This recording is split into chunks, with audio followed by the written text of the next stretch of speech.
नहीं दे रहे हैं, हम उस पर पैसे नहीं खर्च कर रहे हैं। Sir, I am Ram Shankar. मैं करामात सर से मैं एक सवाल पूछना चाहता हूँ। जैसे सर जैसे आपने बताया कि डिफेंस पे 6.4% खर्च हो रहा है, तो क्या कर रहे हैं डिफेंस वाले? तो डिफेंस वाले क्या करते हैं कि वहाँ पर इतने मतलब टेररिस्ट साल ये भी समस्या है, इंटरनल सिक्योरिटी, एक्सटर्नल सिक्योरिटी। अब अगर फाटा में आपने बात की, वजीरिस्तान में बात की, वहां पर जो टेररिस्ट है या लाहौर में जो टेररिस्ट है, उससे लड़ने के लिए आपको F-16 की जरूरत तो है नहीं। आपने पूछा वो क्या करते हैं, तो वो उन पैसों को खर्च करते हैं, पहला काम तो ये करते हैं। दूसरा उन्होंने कहा वो कहाँ रहते हैं, वो कंटोनमेंट्स में रहते हैं, तो वो थोड़ी सी दूर होती हैं जहां हम लोग रहते हैं। लेकिन असल बात जो है ना कि हमारा जो डिफेंस का कॉन्सेप्ट है कॉलोनियल मुल्कों में, वो ये है कि आम लोगों को उसमें शामिल ना किया जाए। तो आप देखिए दुनिया में जहां जमहूरियत है, जो लोग कभी कॉलोनी नहीं बनी, वो अपनी सारी पॉपुलेशन को ट्रेनिंग देते थे कि अगर किसी ने उन पर हमला किया तो सारे लोग अपने आप को डिफेंड करें। हमारे यहाँ जो है, हमारी डिफेंस पॉलिसी ये है कि जो आम आदमी है और ख़ास तौर पे जो गरीब आदमी, उसको इसमें शामिल नहीं करना है। तो एक स्टैंडिंग आर्मी होनी चाहिए बड़ी सारी, जो जब इतनी सारी बड़ी होती है तो कुछ ना कुछ को आइडियाज आते रहते हैं कि अच्छा हम करें क्या इस पावर के साथ, और नहीं है तो जंग के हालात पैदा करें। तो वो जब तक लोग खुद इसमें शामिल ना हो तो ये टेररिज्म के खिलाफ डिफेंस जो है वो मुमकिन नहीं है। और लोगों के शामिल होने का मतलब सिर्फ ये नहीं कि वो बंदूक लेके खड़े हो जाए, लेकिन लोगों की जो अपनी बुनियादी जरूरियात हैं वो पूरी हो रही हों, नए रिक्रूट ना मिलें टेररिस्ट को, और ज़हनी तौर पे वो वायलेंस के खिलाफ लोग हों। एक सवाल यहाँ पर नकवी साहब से भी है। हाँ, भारत के जो बताइए।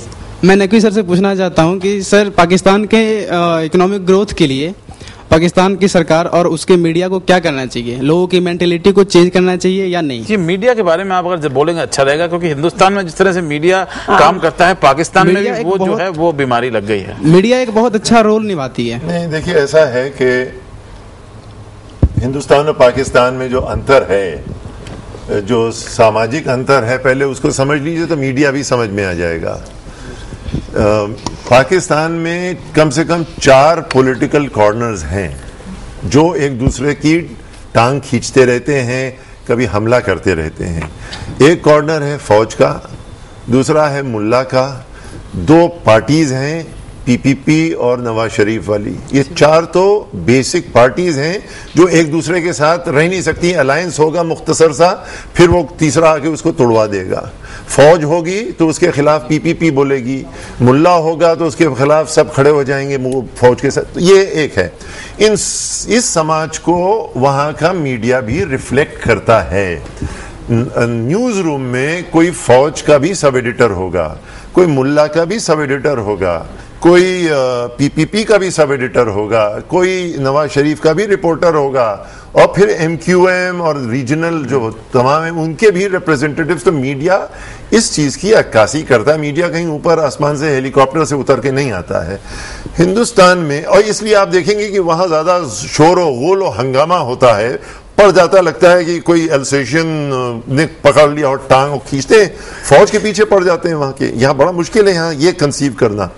तो यहाँ की राजनीति अलग है। अगर आप देखें जो खंबे थे, कहते तो हैं 2 टीमें हैं, लेकिन कभी लगता है कि बीजेपी और कांग्रेस जो मेन प्लेयर्स हैं उनमें कहीं फर्क दिखाई नहीं देता है। वो बिल्कुल लगता है फॉरेन पॉलिसी एक है, इकोनॉमिक पॉलिसी एक है। मीडिया भी उसी कंसेंसस को रिफ्लेक्ट करता है, लिहाजा वो आपको झगड़ा जो सीना चौड़ा करके दिखाई देता है। मेरे ख्याल से मेरी ये समझ है। तो इसमें एक रोल मीडिया का भी जो है पाकिस्तान की रिबिल्डिंग में और रिकैलिब्रेटिंग में एक बहुत बड़ा रोल होगा। अंत में मैं आपसे पूछना चाहूंगा, इस समय बातचीत ये चल रही है, प्राइम मिनिस्टर जो हैं वो जा रहे हैं अफगानिस्तान, और मुल्क में ये बातचीत चल रही है कि हमारा जो मिनिस्ट्री ऑफ होम अफेयर्स है वो तो चिट्ठी देता है उनको कि हमारे 50 टेररिस्ट आपके पास में है, प्लीज भेज दीजिए, लेकिन हमारी जो मिनिस्ट्री ऑफ एक्सटर्नल अफेयर्स है वो मोहाली में मैच करवाता है, उनको सबको बुलाता है। तो क्या हमारी भी ये प्रॉब्लम है? हमको कैसे इसको सेटल करना चाहिए? देखिए, मैं तो ये कहूंगी कि हमारी जो पाकिस्तान की पॉलिसी है उस पर एक फ्रेश लुक देना बहुत ज़रूरी है। एक तरफ हमारे प्राइम मिनिस्टर बात करते हैं मोहाली स्पिरिट, हमारे फॉरेन सेक्रेटरी बात करते हैं कि इंडिया पाकिस्तान पीस प्रोसेस चलना चाहिए। दूसरी तरफ आप देखिए कि जब से ये ओसामा बिन लादेन का किलिंग हुई है, पूरे हमारे देश में पूरा जो मीडिया ने एक माहौल क्रिएट किया है कि हमें अब पाकिस्तान से बात नहीं करनी चाहिए जब तक 50 टेररिस्ट हमें वापस नहीं दिए जाएंगे, जब तक दाऊद इब्राहिम वापस नहीं दिया जाएगा। सबसे पहले आई थिंक हमारी सरकार को चाहिए कि एक पाकिस्तान पॉलिसी को एक फ्रेश रीलुक देना बहुत जरूरी है।